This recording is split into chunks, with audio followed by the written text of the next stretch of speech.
All right, so this is the video for 9.6. Now, this is just a review from 9.4. So I want you to go ahead and pause this video, take a minute, and for each of these functions, identify the amplitude period, and I'll also want to do the phase shift because that's a pretty important one too. Okay, so go ahead and identify those three things of each of these two graphs. All right, now hopefully this was pretty simple for you. It should have been review, but this is what you should have gotten for both of them. Okay, now we didn't list it for 2, but remember we would also move that midline up 4 as well. So that would definitely affect the graph as well. All right, now let's look at example 1a. Okay, it says write a function for the sinusoid shown. Now sinusoid, I want you to know this is the family of trig functions. Okay, I think a lot of people when they see this word they automatically think, oh, we have to write the sine function. No, we don't. Okay, we could write the sine function, or this also looks like a cosine function, so we could write whatever's easier.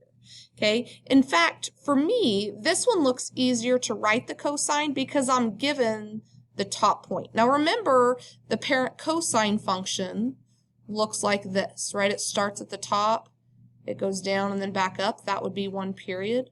So here I would have 1 period from here to here. Okay, well, notice from here to here, this is our half period. Okay, so from here to here we travel 2 pi over 8. That's a half period. So if we multiply this by 2, that would be 4 pi over 8, which is just pi over 2. Okay, so our period would be pi over 2. Okay, now notice we're going from 5 as our maximum and -1 is our minimum. Okay, so if I find the halfway point from there, so it'd be 5 plus a -1 over 2, which would be 4 over 2, which is 2. My midline would be y equals 2, okay, which is right here. Okay, and then if I wanted to find the phase shift, well, I guess if we're doing cosine, we'd have a phase shift of right pi over 8, my gosh, right pi over 8 if we're doing cosine. Okay, if we're not, notice this is right in the middle. Sine is right here where it crosses that middle. Okay, this is actually crossing that middle here. So we could do sine function here. We'll do sine and cosine. All right, so if my period's pi over 2, I want to find my b. Okay, so pi over 2 pi over b equals my period, which is pi over 2. Okay, cross multiply. So I get 4 pi equals pi times b, and divide both sides by pi. I get 4 equals b. All right, so when I write this, I'm going to write this as sine first. Y equals, now remember my a value is my amplitude. Okay, so if my midline's 2 and I'm going up to 5, I move 3. Or if my midline's 2 and I'm going down to -1, I move 3.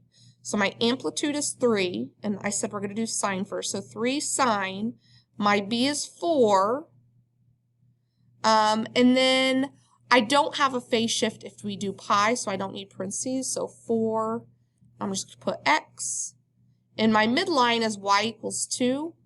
That means I need to move up 2. Okay, so this would be if I wanted to write it as a sine function. Now, I could also write this as a cosine function. Okay, so I'd say y equals, my amplitude is still going to be 3. I have cosine. My b value is still going to be 4. But notice here, I would have to move right pi over 8. So it'd be x minus pi over 8. And then I'd still move up 2. Okay, so either one of these, along with several others, would be correct answers for this. All right, now let's look at 1b. Okay, Now, if I wanted to do the same thing, to me, this one would definitely be a cosine function because we're starting up here at the top. Now, remember my cosine start at the top, go down here. That'd be 1 period. Okay, so from here to here. Okay, now in the middle of that is pi over 3, so that means this here is going to be 2 pi over 3, comma 2. Okay, now notice my midline is right here at my x-axis, so I'm not moving up or down. Okay, so if I say y equals a cosine x plus b, okay, I'm not moving up or down, so I won't have any of this.